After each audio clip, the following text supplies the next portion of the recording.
Les invito, amados hermanos, a que abramos la palabra del Señor en Hechos de los Apóstoles, capítulo 11. Si usted tiene una Biblia, háblala ahí. Si no tiene Biblia, no se preocupe. Lo importante es que pueda escuchar lo que el Señor quiere decirle a través de este mensaje del día de hoy.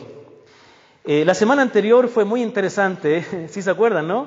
Porque realmente no pude terminar el sermón por causa de que llovía tan fuerte y ahí nos dimos cuenta que el techo ha sido de zinc o de algún material que suena bastante. Pero damos gracias al Señor porque a pesar de la lluvia pudimos escuchar la palabra igual, gracias a los aparatos de altavoces, pero no pude continuar el mensaje porque realmente el ruido era casi ensordecedor y tuvimos un lindo tiempo de oración. Así que en el día de hoy voy a repasar un poquito de lo que vi la semana anterior y voy a avanzar y quiero concentrarme en algo específico que ya les voy a decir. Pero antes de comenzar, quiero preguntarles qué es lo que se requiere. Esta es una pregunta para que ustedes se respondan a sí mismos. ¿Qué se requiere para poder ser usado por Dios? ¿O qué se requiere para que al servir a Dios podamos ser eficaces y de bendición? Una de las cosas que la palabra del Señor nos enseña es que cuando Dios nos llama por medio del Evangelio y Dios obra en nosotros y nos arrepentimos y reconocemos que Jesucristo es el Señor y confiamos en Él, somos llamados a vivir una vida de servicio, no una vida para nosotros mismos. Es incorrecto ese pensamiento actual del cristianismo individualista donde la única preocupación que hay es cómo la iglesia le puede servir a uno, sino más bien nosotros vemos en la Biblia que cuando somos rescatados de la condenación a la cual íbamos, que cuando entendemos lo perdido que estábamos y cuando comprendemos a través del Evangelio el grande amor que Cristo nos ha tenido, fluye naturalmente en el creyente el deseo de servir a Dios, el deseo de servirle a Él. Nosotros tenemos en el Nuevo Testamento, especialmente en los Evangelios y también en el libro de los Hechos, lleno de testimonio de personas que tuvieron un encuentro con Cristo y que lo dieron todo para servirle a Él. Y lo dejaron todo para servirle. Ahora, muchas personas en el día de hoy argumentan y dicen la siguiente expresión: yo no me congrego, pero yo igual sirvo a Dios. Muchas veces pensamos que servir a Dios o ser cristiano tiene que ver solo con yo y Dios. Pero déjeme decirle algo, que no se puede servir a Dios si no estamos sirviendo a los hijos de Dios. En una ocasión el Señor Jesucristo estaba dando una enseñanza y Él dijo que cualquiera que diera un vaso de agua a esos pequeños que creen en Él, a los discípulos, se lo estaba dando a Él. Cualquiera que hiciera un favor a los suyos, estaba realmente sirviéndole a Él. Entonces, hermanos, es cuando nosotros servimos a nuestros hermanos, cuando nosotros estamos sirviendo a Dios. Y no podemos servir a Dios si no estamos sirviendo a nuestros hermanos. No podemos desconectar al Señor de su amada esposa, la iglesia. De modo que servir a Dios es servir a los hermanos y servir a los hermanos es servir a Dios. Hoy vamos a meditar en una persona que fue usada poderosamente por Dios y vamos a ver que una de las cosas que más se requiere para servir a Dios es un carácter conforme al Señor Jesucristo. El mes anterior, el mes de febrero, tuvimos nuestra segunda capacitación aquí. Y me acuerdo que ese día no la hicimos arriba, sino que la hicimos acá, ¿se acuerdan? Y aprendimos acerca de la existencia de Dios. Cómo entender que realmente creer en la existencia de Dios es algo razonable y negarla más bien es algo irracional. Pero también vimos el carácter de los siervos de Dios, ¿se acuerdan? Y vimos que es muy importante que todo siervo de Dios tenga un carácter conforme al Señor Jesús. Voy a dar un ejemplo. Tenemos que ser como el Señor Jesucristo para servirle de manera efectiva. Por ejemplo, una de las características del Señor Jesucristo, podríamos decir, es que Él fue sacrificado. El Señor fue fiel. Bueno, no me gusta hablar en términos pasados del Señor porque Él sigue vivo, ¿no? Pero quizás traten de entenderme, que cuando yo o la Biblia también habla de cómo era el Señor, nos referimos a cómo vivió cuando estuvo aquí en la tierra, pero Él sigue siendo igual, pero no está haciendo la misma obra. Él ya no está muriendo en la cruz, Él está ahora reinando a la diestra del Padre. Pero Él era sacrificado. ¿Cómo vemos el sacrificio del Señor? Por ejemplo, dice la palabra que Él dejó las glorias celestiales, se despojó de su gloria y se hizo siervo, se hizo hombre. Y para nosotros, digamos, no es ninguna humillación hacerse hombre porque somos hombres, somos seres humanos, ¿no es cierto? Pero para aquel que es Dios, hacerse hombre es rebajarse. Y entonces Él estuvo dispuesto a asumir la posición de un hombre y someterse a nuestras debilidades, y no solo eso, vivir no en la opulencia, no en la riqueza, sino más bien en la pobreza, o una vida sencilla, aunque nunca le faltó nada, para poder traernos salvación. Si el Señor no se hacía hombre, en primer lugar no podríamos conocerle. Nosotros podemos conocer a Dios gracias a que Dios se hizo hombre. Imagínense que pudiéramos ver un momento la gloria de Dios, quedaríamos perturbados y moriríamos. Pero en segundo lugar, ese sacrificio implicó que ese hacerse hombre, esa encarnación implicó que Él podía morir por nosotros. Y en la muerte Él se sacrificó. Estuvo dispuesto a recibir la ira de Dios en la cruz, a morir, a recibir nuestro castigo, para que nosotros pudiéramos ser salvos. De la misma manera, no podemos servir bien a Dios si no somos semejantes al Señor en eso, si no estamos dispuestos a sacrificarnos.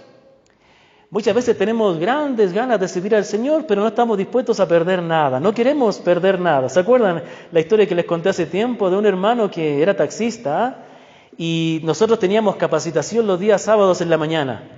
Y él dijo: pastor, yo quiero capacitarme, pero por favor, si la iglesia me puede pagar esas horas que no voy a trabajar. Entonces, es cierto, el hermano tiene su necesidad y todos tenemos necesidad, ¿no es cierto? Pero decimos hermanos, con el otro hermano que funcionaba como anciano en esa época, era un hermano mayor, muy amoroso ese hermano, le dijimos: hermano, usted tiene que estar dispuesto a perder algo, a invertir, ¿no? Entonces, y era sábado, no era día de semana, ¿no?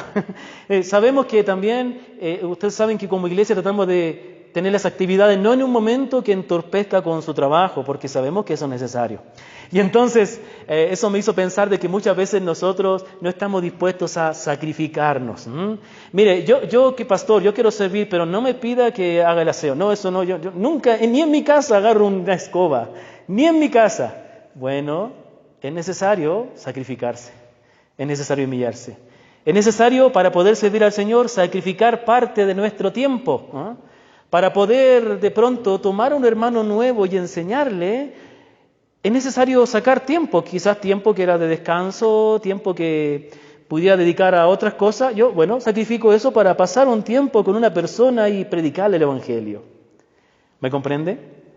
A veces tenemos que sacrificar nuestra comodidad. Hay una actividad donde la iglesia está predicando en algún lugar difícil. Bueno, hay que ir al frío, ¿no?, del páramo a predicar. Al que está dispuesto a abrir la casa, ¿no?, para recibir a personas, a niños que vengan a escuchar la palabra. Hay que sacrificarse, pero si no estás dispuesto a ser sacrificado como el Señor, nunca vas a poder servir al Señor. Siempre vas a tener problemas, siempre va a ser difícil y al final no vas a hacer nada. Y así hay muchas cosas más en las cuales tenemos que ser semejantes al Señor. Para poder servir al Señor tenemos que ser pacientes como Él. Si yo soy impaciente y no tengo paciencia con las personas, yo no voy a poder servir, ¿no? Me voy a cansar de la gente, me voy a enojar con ellos. Pero quedamos de reunirnos a las 5 para el discipulado y llega a las 5:30. No, yo no discipulo a esa persona. No vas a poder, tienes que tener paciencia con las personas. No todas son quizás tan puntuales como tú, y está bien que seas puntual, pero alguien tiene que madurar para llegar a ser así. Y también hay que sacrificar de nuestro bolsillo también, ¿no? Queremos que esta iglesia avance, tenemos que sacrificarnos todo de aportar para que esta iglesia continúe, o también para comprar algún material que pueda servir, regalar un libro a alguien, etc. Hoy vamos a ver que en la iglesia del libro de los Hechos vemos a un hombre que fue usado de una manera sorprendente y fue de mucha bendición, y vamos a ver que él fue un hombre que desarrolló en su vida un carácter semejante al Señor. Pero mientras tanto vamos a hacer un breve repaso de lo que vimos la semana anterior. Hechos capítulo 11, versículo 19 al 30, nos relata lo que fue la llegada del Evangelio a Antioquía. O dicho de otra manera, ahí tenemos el nacimiento de una iglesia. Hermanos, la iglesia de Antioquía llegó a ser una iglesia muy importante. Quizás me atrevo a decir que en los primeros, por lo menos en los primeros capítulos, si es que no en todo el libro de los Hechos, las dos iglesias más importantes llegaron a ser la iglesia en Jerusalén y la iglesia en Antioquía. Algo que comparten estas dos iglesias es que fueron puntos de partida para que el Evangelio se extendiera a otros lugares. De la iglesia en Jerusalén, el Evangelio se esparció por Samaria, por toda Judea, Samaria, llegó a Antioquía, y de Antioquía fueron enviados los primeros misioneros, Pablo y Bernabé. O más bien dicho, como dice la Escritura, Bernabé y Pablo fueron enviados para predicar al resto del mundo conocido de esa época, ¿no? Ellos no sabían quizás que existían aquí nuestra tierra latinoamericana, ¿no? En ese tiempo no se había descubierto. Bueno, entonces esta iglesia comenzó con creyentes que fueron esparcidos a causa de la persecución que vino después de la muerte de Esteban. Dice que la muerte de Esteban desató una persecución y muchos creyentes tuvieron que huir. La semana anterior aprendimos que fue maravilloso el ejemplo de los creyentes que, habiendo tenido que abandonar sus casas, sus trabajos y pasar necesidad yendo a vivir a otras ciudades, ellos predicaban el Evangelio. Para ellos había algo más importante que ellos mismos, algo más importante que las necesidades que estuvieran padeciendo, cumplir la misión de Dios. ¿Sabe qué? Esto me hace pensar en los militares. No conozco mucho de los militares, no tengo mucho conocimiento, pero y tampoco estoy de acuerdo en las guerras y todo eso, pero esas cosas hay, ¿no es cierto? Hay, y podemos ver que muchos militares, hay muchas películas de eso, ¿no? Que están dispuestos a luchar por su patria, ¿no es cierto? Para defender su patria o la causa por lo cual se generó la guerra, y están dispuestos a arriesgar su vida dejando de pensar en ellos mismos. ¿Qué les motiva a estos hombres a morir en las líneas de batalla? ¿Qué les motiva a estos hombres a perder su vida, a correr el riesgo de morir, algunos muy jóvenes? Es porque ellos tienen en sus mentes una meta mayor que su bienestar, es luchar por el bienestar del país por el cual están peleando. El futuro de sus hijos, ese es el pensamiento terrenal, ¿no? Nosotros sabemos que nuestra meta no está en las cosas de este mundo, sino en la patria celestial. Pero vemos un ejemplo, ¿no? Como estos militares tienen una meta mayor que ellos mismos en su vida, que es el bien de la patria y el futuro de una nación buena para sus hijos, defienden, incluso dan la vida. Asimismo, el creyente, cuando entiende que hay una misión más grande, que se extienda el reino de Dios, que la iglesia predique el Evangelio, que el reino de Dios se establezca por medio de la predicación en toda nación, entonces el creyente entiende que las cosas que puede pasar en este mundo no son tan importantes como cumplir la misión de Dios, como que el propósito de Dios se cumpla, como tener el gran honor de ser usado por Dios en esta gran misión que Dios está haciendo. ¿Amén, hermanos? ¿Estamos aquí o no? Ok. Entonces, el Evangelio llegó allá y estos creyentes predicaron primeramente a los judíos y después algunos de ellos, dice la palabra, que hablaron también a los griegos, predicando el Evangelio del Señor Jesús. Y dice que la mano del Señor estaba con ellos y gran número que creyó se convirtió al Señor. Vimos que ellos tenían ese pensamiento, ¿no? Que el Evangelio todavía era solamente para los judíos, pero algunos de ellos predicaron a los griegos y Dios bendijo esa obediencia de ellos, de predicar la palabra, y muchos griegos fueron convertidos al Señor. Hermanos, déjenme decirle, esta es la fe que nosotros predicamos, es lo que creemos. Este Evangelio poderoso que es capaz de convertir a todos en los cuales Dios obra. Dios es poderoso para salvar. Y entonces es así como se convierte un gran número de gentiles, juntamente con otros judíos que también se convirtieron, y esto llegó a oídos de la iglesia en Jerusalén, y entonces envían a un hombre llamado Bernabé. Algo comenté el otro día, pero estoy seguro que por el ruido de la lluvia no pudimos apreciarlo bien, y quiero detenerme un momento para aprovechar la ocasión de que en esta parte se habla de Bernabé, para poder compartirles a ustedes no solo lo que dice aquí, sino lo que dice en otras partes del libro de los Hechos acerca de este hombre Bernabé. Primeramente, la mención que se hace aquí está en el versículo 22. La noticia de esto llegó a oídos de la iglesia de Jerusalén y enviaron a Bernabé a Antioquía. Antes de que analicemos lo que dice aquí, vamos un poquito atrás. Y la primera mención de este hombre llamado Bernabé está en Hechos capítulo 4. Si usted quiere lo puede buscar ahí. Hechos capítulo 4, versículo 32 al 37. Mire, el capítulo 4 del libro de los Hechos nos muestra un momento maravilloso en la iglesia.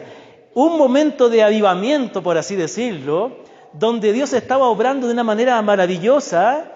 Y los creyentes tenían tan fresca la memoria de Cristo, porque muchos de ellos lo habían visto, que ellos se entregaron, esa iglesia en Jerusalén se entregó totalmente a Cristo. Tanto que dice la palabra, dice que versículo 32, que la congregación de los creyentes era de un corazón y un alma. Había una unidad sorprendente. Y dice: ninguno decía ser suyo lo que poseía, sino que todas las cosas eran de propiedad común. Es decir, ellos, lo que está diciendo aquí es simplemente que ellos compartían lo que tenían. No, en ninguna manera se está proponiendo aquí un tipo de socialismo cristiano. En Chile hay un partido que es el Partido Social Cristiano. No, en ninguna manera. La palabra de Dios no está de acuerdo con el pensamiento comunista. ¿Ah? Por favor. Es más, el comunismo como filosofía política se aparta mucho de lo que la palabra de Dios enseña. Pero no vamos a hablar de política aquí, sino que vamos a hablar de la palabra de Dios. Entonces, la palabra dice que, versículo 33, que además de ese amor que tenían los creyentes entre ellos, dice que con gran poder los apóstoles daban testimonio de la resurrección del Señor Jesús y había abundante gracia sobre todos. Maravilloso, ¿no? Mire, aquí la palabra no nos está dando una ordenanza. Aquí la palabra nos está describiendo cómo era la iglesia. Hay que hacer una diferencia. A veces nosotros vemos el ejemplo de los primeros cristianos y nos enojamos porque ahora no hacemos lo mismo. Hermanos, la palabra de Dios tiene dos tipos, por así decirlo, de escritura. Hay muchos tipos en cuanto a la forma de escritura, pero hay tipo de escritura que es descriptiva y hay tipo de la palabra de Dios que es prescriptiva. Descriptiva, que describe. Aquí la palabra se está describiendo cómo eran los primeros cristianos. No nos está prescribiendo una orden. No está diciendo, asimismo ustedes ya vayan mañana a primera hora, vendan todos los terrenos y tráiganlo acá al pastor Claudio. Y él verá lo que hace con él. Y si después no ven al pastor por un año, ya saben por qué. No está diciendo eso la palabra, no, en ninguna manera. No, tampoco sería mi intención hacer eso, ¿no? Para algo hay tesoreros. Y están los miembros que pueden tomar decisiones juntamente con el pastor, ¿no? El pastor no toma las decisiones solo aquí, en ese sentido. Entonces, la palabra nos está mostrando que cómo eran los creyentes, y dice que no había ningún necesitado entre ellos, porque todos los que poseían tierras o casas las vendían, trayendo el precio de lo vendido, y lo depositaban a los pies de los apóstoles, y se distribuía cada uno según la necesidad. Mire, aquí nos está mostrando esta época maravillosa en la cual Dios obró. Y dice que en este ambiente de la iglesia llena del Espíritu, entregados al Señor todos, nació naturalmente, no como una orden, no como una exigencia del pastor o de los líderes de la iglesia, sino que nació del corazón de los hermanos compartir lo que tenían. Compartir. Y aquí se menciona el ejemplo de un hombre. Y aquí sale la primera mención de Bernabé.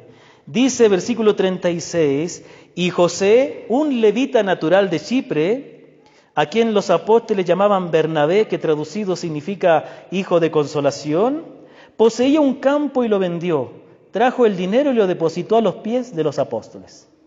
La primera cosa, aquí tenemos la primera mención de Bernabé, ¿no es cierto? La primera cosa que aprendemos es que su nombre no es Bernabé, su nombre es José. Bernabé es un apodo, es un sobrenombre, ¿no? Un sobrenombre en el buen sentido. No era un sobrenombre que le pusieron para burlarse de él, sino que era algo que los apóstoles vieron que le identificaba. Lo primero que vemos es que él era un levita, es decir, que era descendiente de Aarón, de Leví, y que por lo tanto el linaje de él era los que estaban encargados del servicio del templo. Ellos no poseen. Yo me acuerdo que he escuchado muchas predicaciones y hacen mucho énfasis en el hecho de que ¿por qué este hombre tenía un terreno si era un levita? ¿Por qué?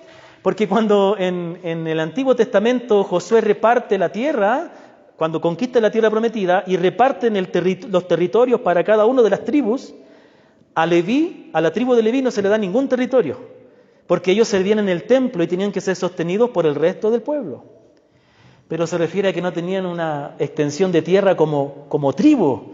¿Pero qué? ¿Iban a vivir, iban a flotar en el aire? Tenían que vivir en alguna parte, ¿no? Tenían que tener una casa para vivir. Y lo más probable es que también podían tener un terrenito donde, no sé, pues tener una quinta, algo. O sea, tampoco por ser levita no tenían derecho a progresar y a tener algo propio, ¿no? Como tribu no tenían un territorio. Pero no estaba haciendo nada malo en tener una propiedad, una parcelita, como dicen en Chile, una quinta aquí, como hay tantas quintas aquí en Ambato. Y entonces dice que él lo vendió. Pero aquí hay algo interesante. Una de las personas que más se opusieron al ministerio del Señor fueron, juntamente con los fariseos y los escribas, fueron los sacerdotes. Pero aquí vemos uno de la tribu sacerdotal que llegó a conocer al Señor. ¿Cómo conoció al Señor? ¿Cómo conoció al Señor Bernabé? No sabemos. No sabemos si él estuvo dentro de las personas que vieron al Señor Jesús. Porque acuérdense que muchas personas creyeron, no solo los 12, ¿no? Dice que el Señor cuando resucitó se apareció a más de 500 hermanos a la vez. O puede ser que haya sido un judío que se convirtió por la predicación de los apóstoles. El punto es que los apóstoles llegaron a conocerle bien a este hermano. Por lo tanto, ellos reconocieron en él algunas virtudes y por eso le pusieron por sobrenombre Bernabé, que significa hijo de consolación.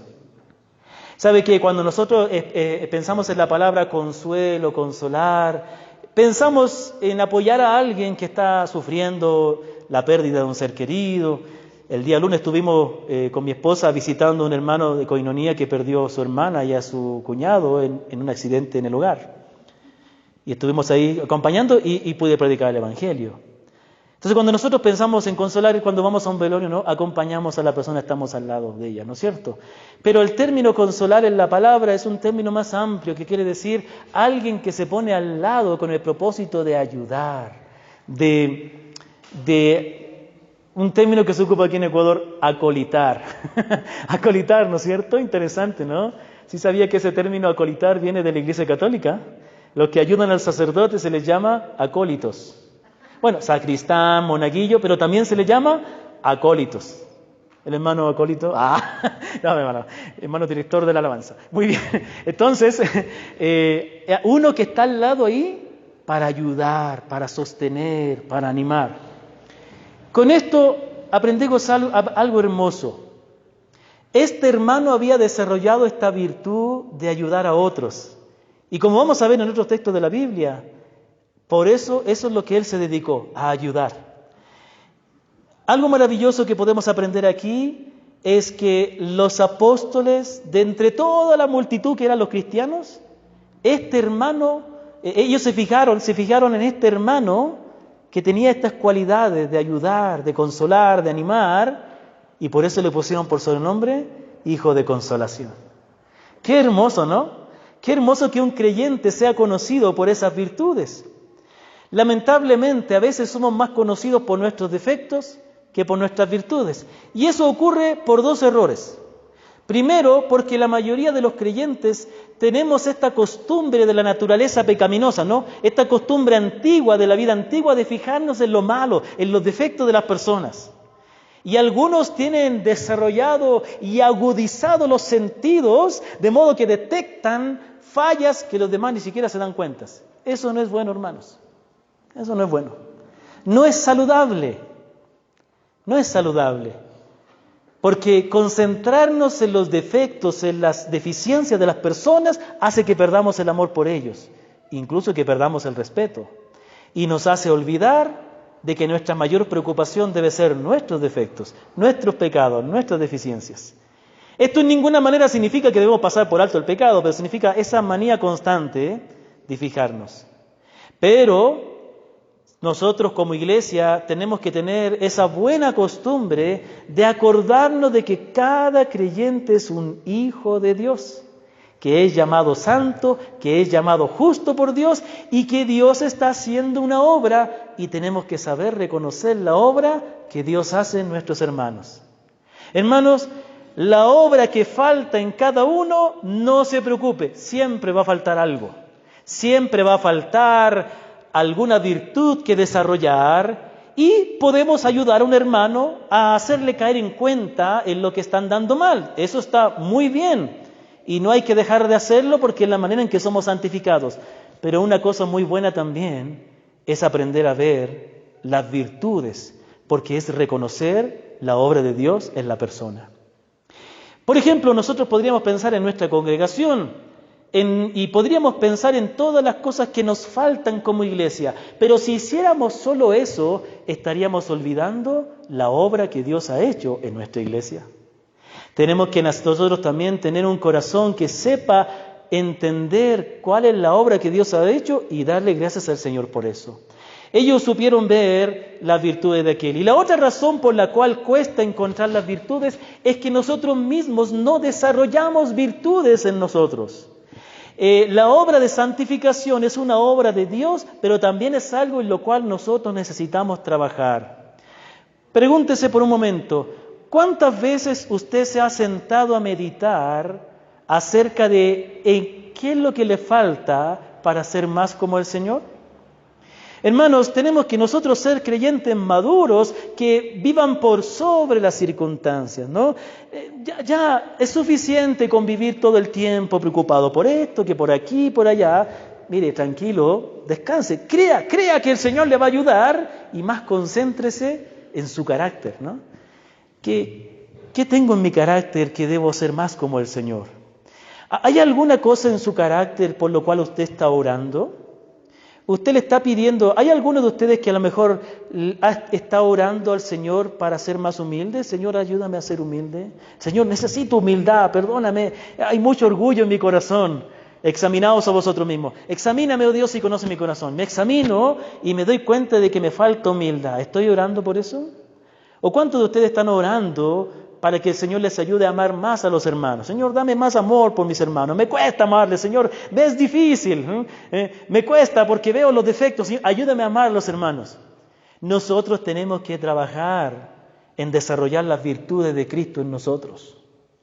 Tenemos que orar, aprender de la palabra y esforzarnos con la ayuda del Señor a que cada día podamos ser más santos como Cristo, más misericordiosos como Cristo, más diligentes como Cristo.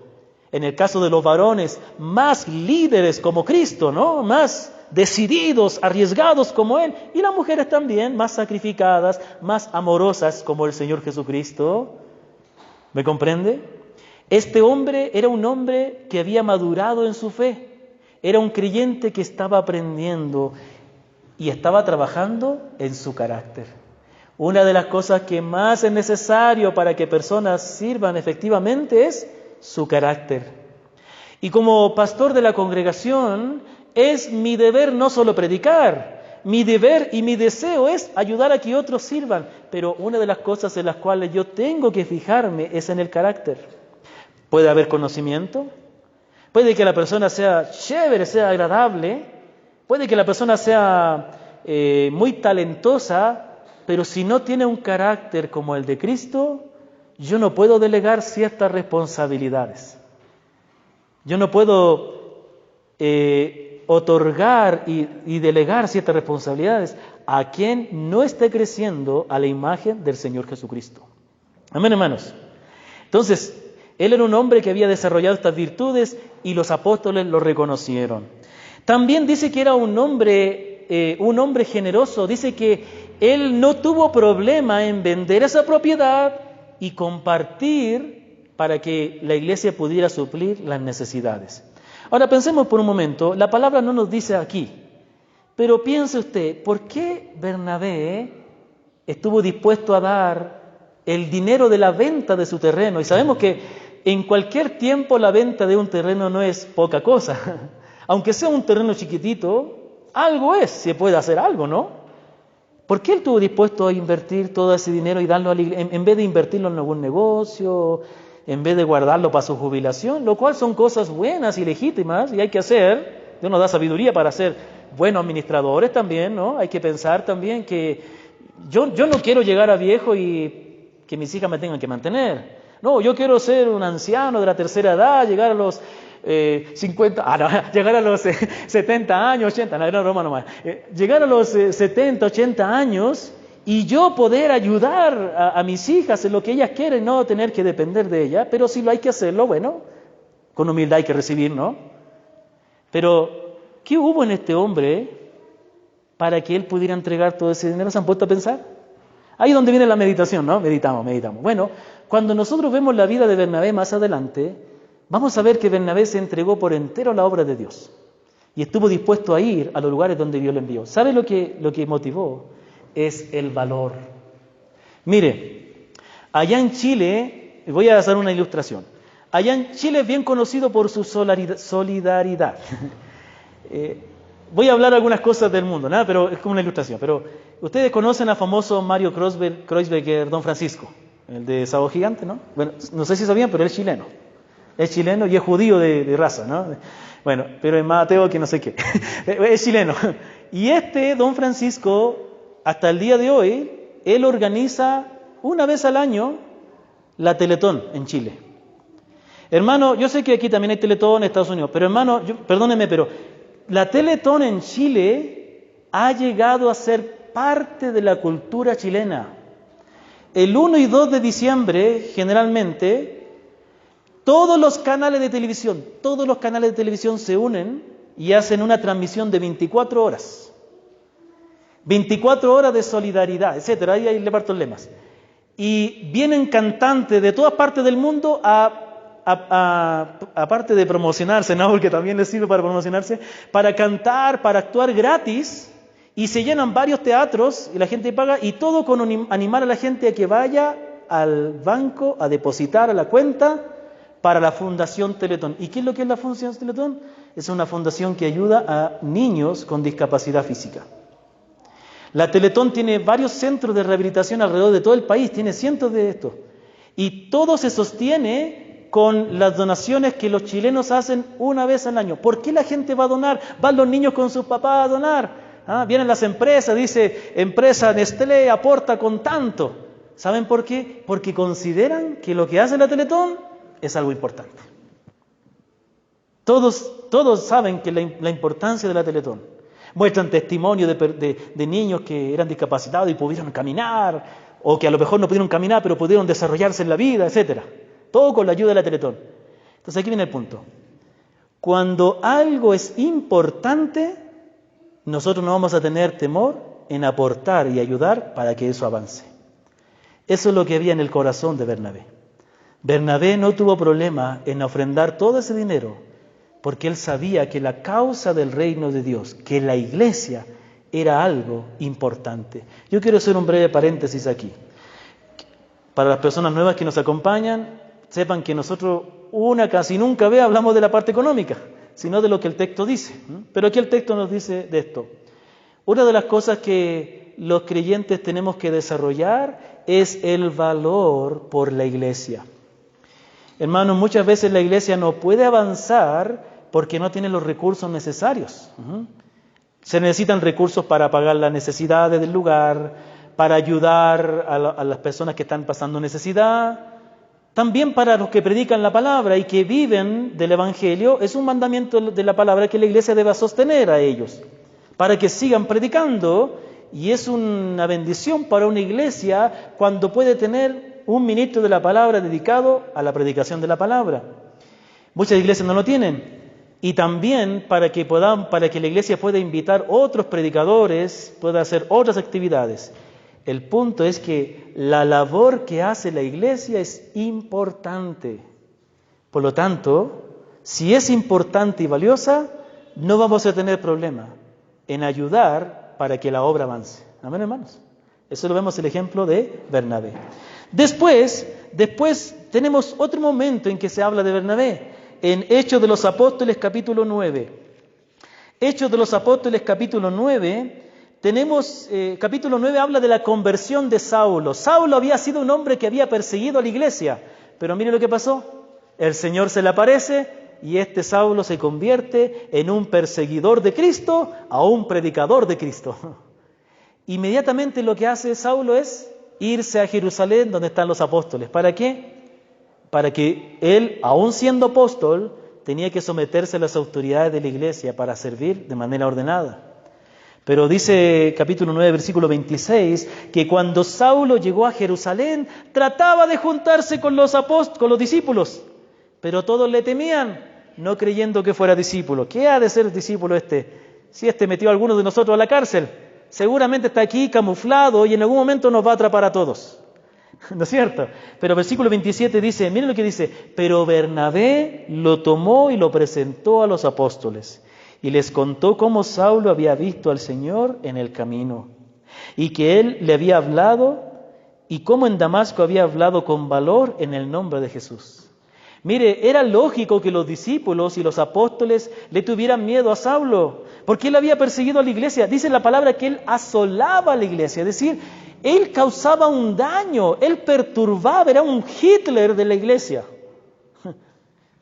¿Y sabe qué? Dios tuvo misericordia de este Saulo. ¿Sabe por qué? Porque Dios tiene misericordia de los pecadores.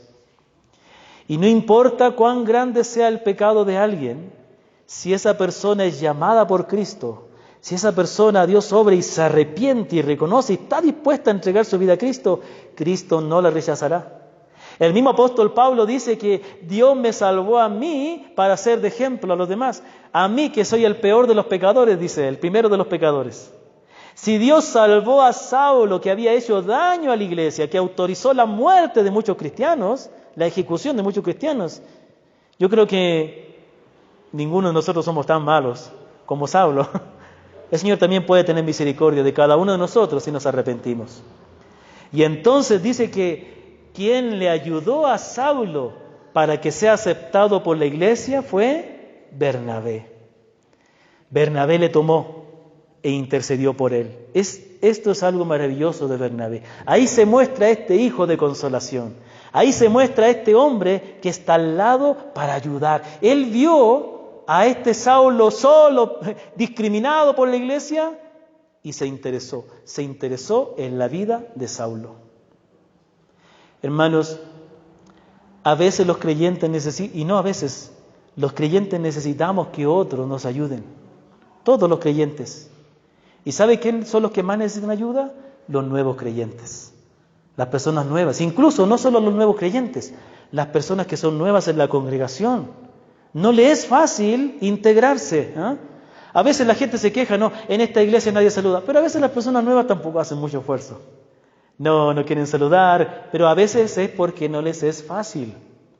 Hay algunos que a lo mejor nunca han estado en una iglesia cristiana y les es raro, ¿no? Hasta se sienten mal, piensan que a lo mejor están traicionando a la iglesia de donde fueron criados, ¿sí? A muchos de ustedes les pasó.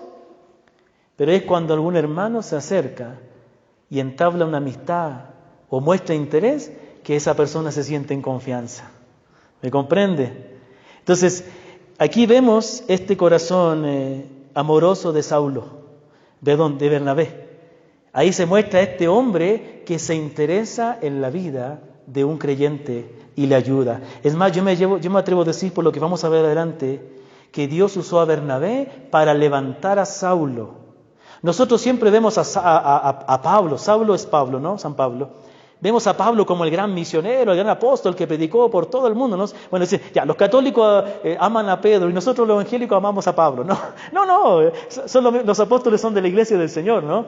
Y sabemos que Pablo fue ocupado poderosamente por Dios para llevar el evangelio al mundo gentil, ¿no? Pero ¿quién tuvo primero ahí? Bernabé. Bernabé le levantó a Saulo. Bernabé le impulsó a Saulo. Y ahí está el gozo de él. Es que Dios le dio un corazón a Bernabé que pensaba cómo ayudar a otros para que sirvan. Eso es un ministerio que es muy necesario en la iglesia de hoy. Hoy todos quieren ser grandes predicadores, hoy quieren ser todos misioneros que especialmente vayan a vivir a una zona inhóspita, ¿no? Ojalá, Señor, me envíe a vivir ahí, no, a Afganistán, a Corea del Norte. Pero muy necesarios son aquellos que ayudan a que otros sirvan al Señor. ¿Saben de ese famoso predicador, no? El príncipe de los predicadores. No es Paul Washer, es Spurgeon. Spurgeon es conocido como el príncipe de los predicadores. Spurgeon fue un gran predicador del siglo XIX y fue usado poderosamente por Dios, pero ¿sabe cómo se convirtió?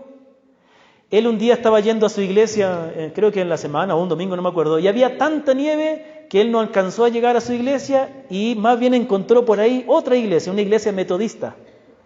Los metodistas son un poco diferentes a los reformados, pero entró a esa iglesia metodista y para variar, el pastor de esa iglesia tampoco había podido llegar por la nieve. Así que había un hermano varón que le tocó asumir ese día la responsabilidad y predicó un versículo. Y la predicación no duró como 10 minutos porque el hombre ni siquiera estaba preparado. Leyó el versículo que dice del Antiguo Testamento: mirad a mí y sed salvo todos los términos de la tierra. Y ese predicador, que no era un pastor muy experimentado ni conocido, sino que era un hermano que asumió quizás a lo mejor él ayudaba en muchas cosas, pero no era muy elocuente. Es más, nadie sabe ni el nombre de quién también sería ese pobre hermano, ¿no? Predicó ese día y él vio que estaba el joven Spurgeon ahí, no recuerdo muy bien, y él le dijo: joven, tú te ves triste, algo así, ¿no? Y vas a morir triste si no confías en el Señor Jesús. Ese día Spurgeon se convirtió y ¡pah! Llegó Spurgeon a ser el gran predicador del siglo XIX.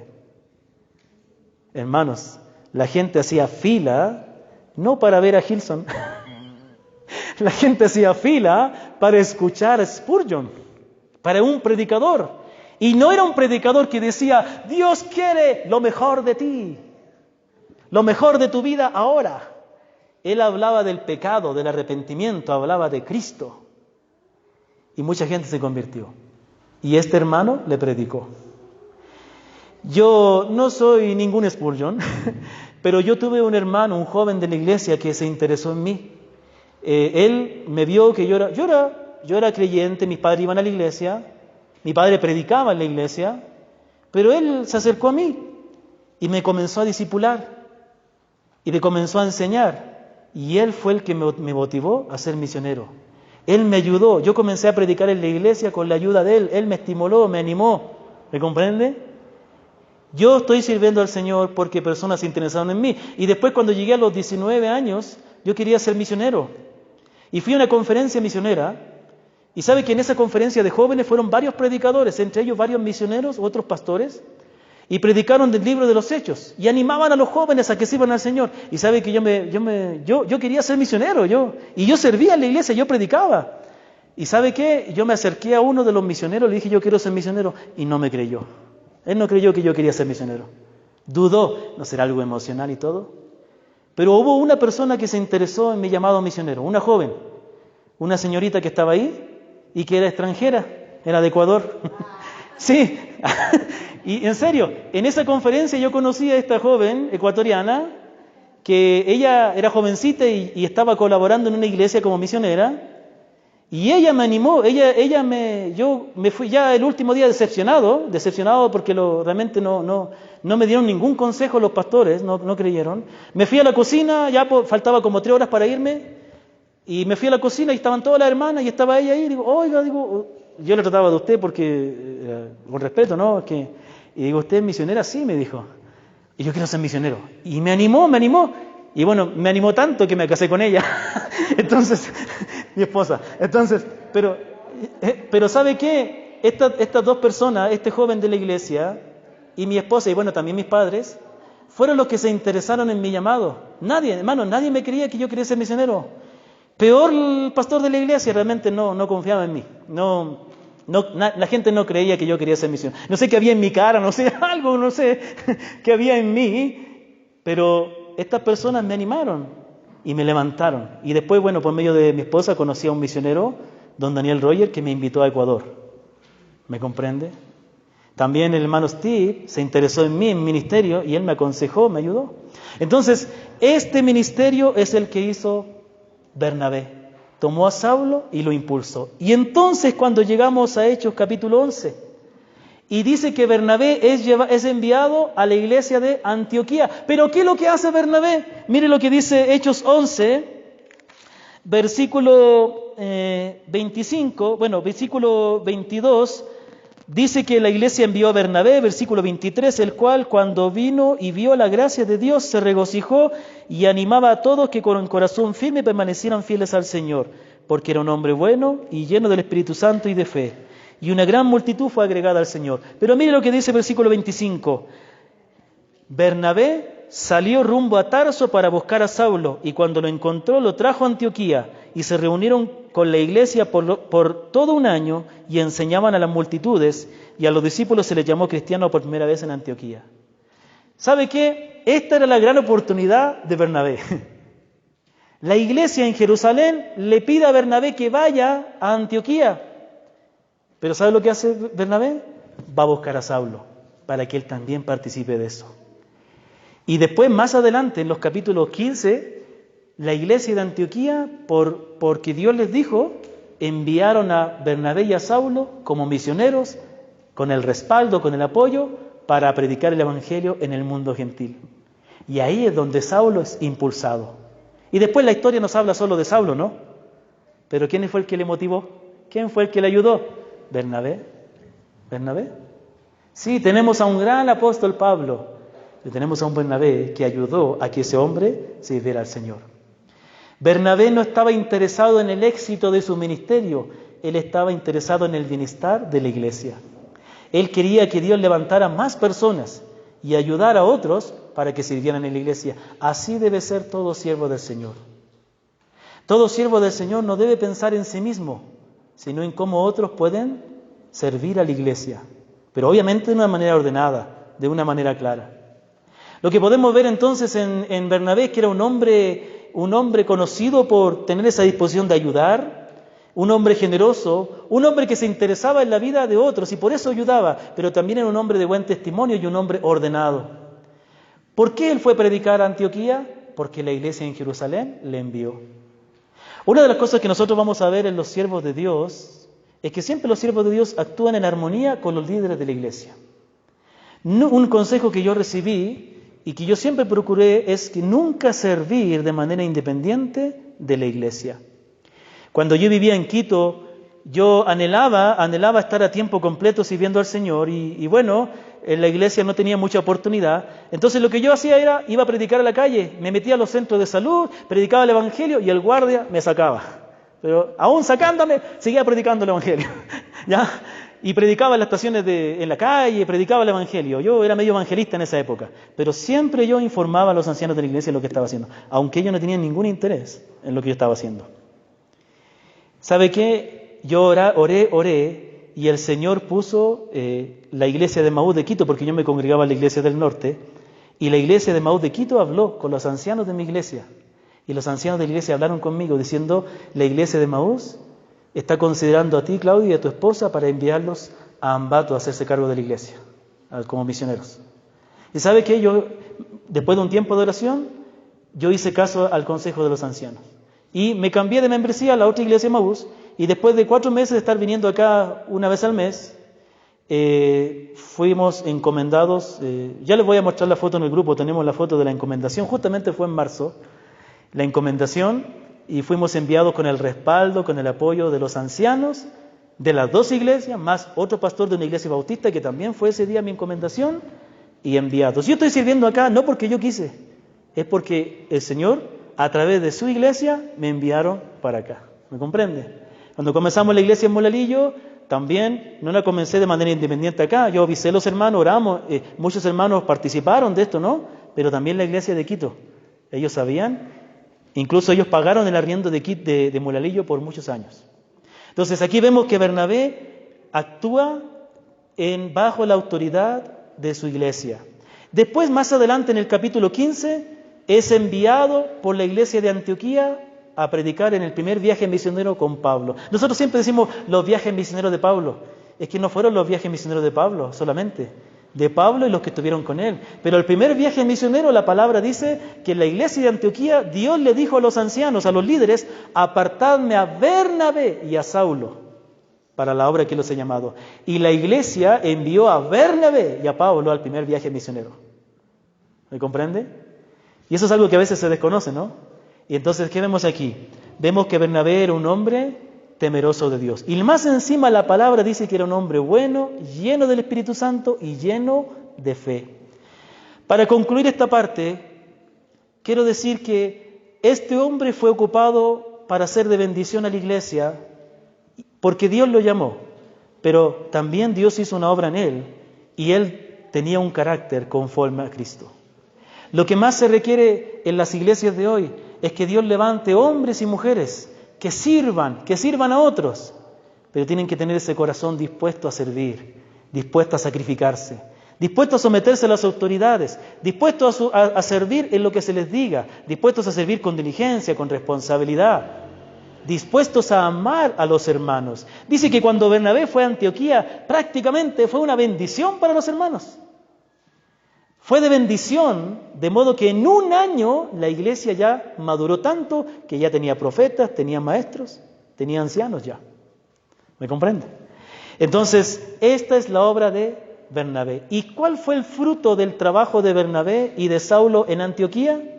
Para terminar, quiero ver el resultado del trabajo de Bernabé junto con Saulo en Antioquía, ahí en Hechos 11, versículo 27 al 29, al 30. Dice la palabra que en aquellos días unos profetas descendieron de Jerusalén a Antioquía, y levantándose uno de ellos, llamado Ágabo, daba a entender por el Espíritu Santo que ciertamente había una gran hambre en toda la tierra. Y esto ocurrió durante el reinado del emperador Claudio. Los discípulos, conforme a lo que cada uno tenía, determinaron enviar ayuda a los hermanos que habitaban en Judea. Y así lo hicieron, mandando a los ancianos por mano de Bernabé y de Saulo. ¿Qué tenemos aquí? Hermanos, no estamos hablando de una iglesia madura. Estamos hablando de que Hechos 11 nos habla de una iglesia que recién está comenzando.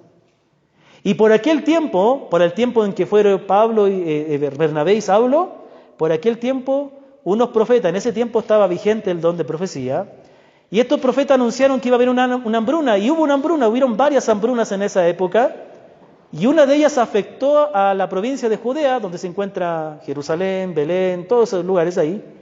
Y dice que los creyentes de la provincia de Judea empezaron a sufrir hambre. Y esta iglesia que recién comenzaba, con todo el gozo de su corazón, enviaron ayuda a los hermanos de Judea. ¿Pero a quiénes les enviaron? Le enviaron a la iglesia que les trajo la palabra. ¿Sabe? Ellos no se olvidaron que la iglesia en Jerusalén fue la iglesia que les llevó la palabra. Y ellos demostraron el amor apoyándoles en la necesidad que ellos tenían. Hermanos, el aportar para la obra de Dios no es una cuestión de recursos, es una cuestión del corazón. Si no, acuérdese de la historia de la viuda pobre, ¿no? El hombre rico, el fariseo, era muy rico y dio mucho, pero la cantidad que dio era bastante, pero dio de lo que le sobró. No estaba, él no era, mire, ¿sabe cuál fue el pecado de ese hombre? Es que aunque dio mucho, no estaba dando conforme a sus ingresos. Estaba dando mucho menos de lo que Dios le había dado a él. La ofrenda no es una limosna, ¿no? Como en la Iglesia Católica se reparte la limosna, no.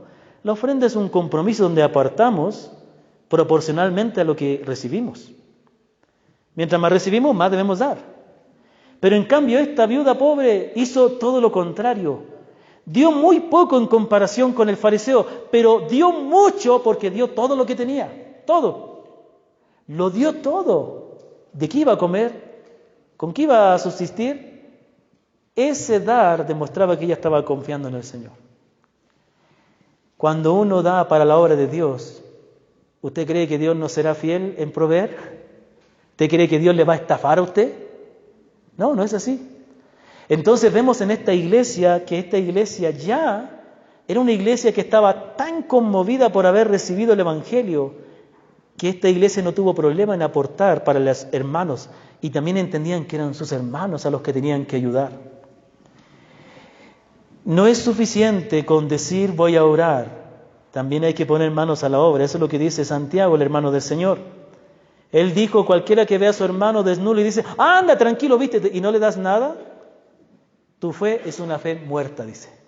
Porque la fe verdadera es una fe acompañada de obras. Es una fe que da como resultado obras. Y entonces vemos que de alguna manera esta actitud que tenía Bernabé, generosa, la contagió también a la congregación. Y la congregación aportó, la congregación dio, y luego esta iglesia, como les digo, llegó a ser una iglesia muy importante. Hermanos, quiero terminar con estas palabras. Primero, quiero decir, esta obra en Bernabé y en la iglesia de Antioquía es por una razón, porque el Evangelio llegó a su vida. Cuando nosotros reconocemos que somos pecadores, que estábamos perdidos, y que Cristo nos salvó, que Cristo dio su vida por nosotros y que Él nos puede perdonar, cuando nosotros confiamos en el Señor, entendemos que lo que Dios ha hecho es muy grande y no tenemos miedo a entregarnos todos a Él. ¿Por qué hoy día hay tantos cristianos que no sirven a Dios? ¿Por qué hay tantos cristianos que aunque vienen a la iglesia no sirven en nada y no tienen la disposición de seguir creciendo? Porque son personas que no han entendido que Dios fue el que les hizo un favor, no ellos a Dios. Usted no viene aquí a hacerle un favor. Ah, muy bien, pero pastor, yo ya vengo el domingo, suficiente. Hermano, tú deberás dar toda la vida para el Señor. Dios te salvó del infierno. A menos que Cristo no te haya salvado. Tu amor por Cristo dependerá de lo grande que haya hecho Él por ti. Si Cristo solo fue el que te sanó, ese tipo de agresividad, a esa altura nomás vas a tener una agresión. Vas a agradecer a Dios porque te sanó. Y gracias porque me sanó, ahora puedo seguir viviendo mi vida igual. Ahora puedo seguir viviendo para mí mismo. ¿Ah?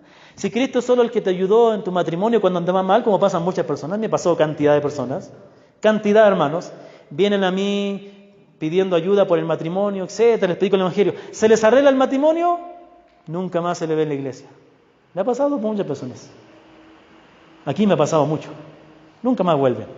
Porque su único interés no era la salvación. Su interés no era la salvación del alma. Su interés no era en estar bien con Dios. Era que Dios le ayude en el problema y listo. Ese es el amor que tienen por Dios. Listo, ya me sirvió. ¿Cuántos de ustedes han visitado al doctor que les salvó de la gripe?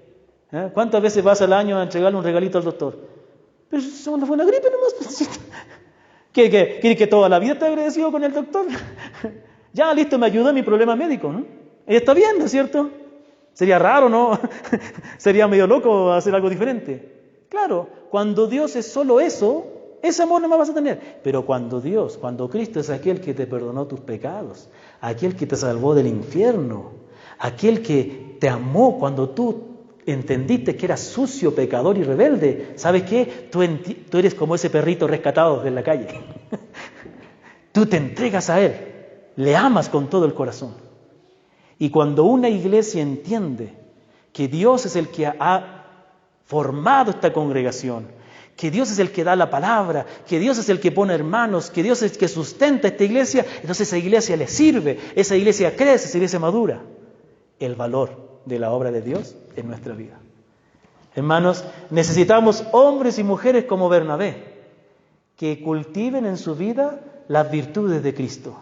Necesitamos aquí hermanas que sean conocidas por tener un corazón misericordioso, amoroso, paciente como el de Cristo. Necesitamos hombres llenos de sabiduría en esta iglesia, que toda persona nueva pueda ver la calidad de los hermanos de esta congregación. Que no vengan aquí por los excelentes músicos que todavía no hay, en algún momento habrá, que no vengan aquí por la excelente organización y logística de esta iglesia, no. Que vengan porque aquí está Dios, está Cristo. Y Cristo está presente en la vida de esos creyentes. Cristo se ve reflejado en la actitud, en el amor, en la paciencia, en la sabiduría, en la fe, en la entrega, en el sacrificio, en el amor, en el deseo de ayudar a otros. Vamos a servir a Dios, vamos a ser de bendición, vamos a honrar a Cristo, al igual que como Bernabé, cuando las virtudes de Cristo se desarrollen en nuestra vida. Que el Señor bendiga su palabra, pongámonos de pie y démosle gracias a nuestro bendito Señor, alabémosle al Señor por esta hermosa palabra que el Señor nos ha dado esta tarde. Oremos, mis hermanos queridos.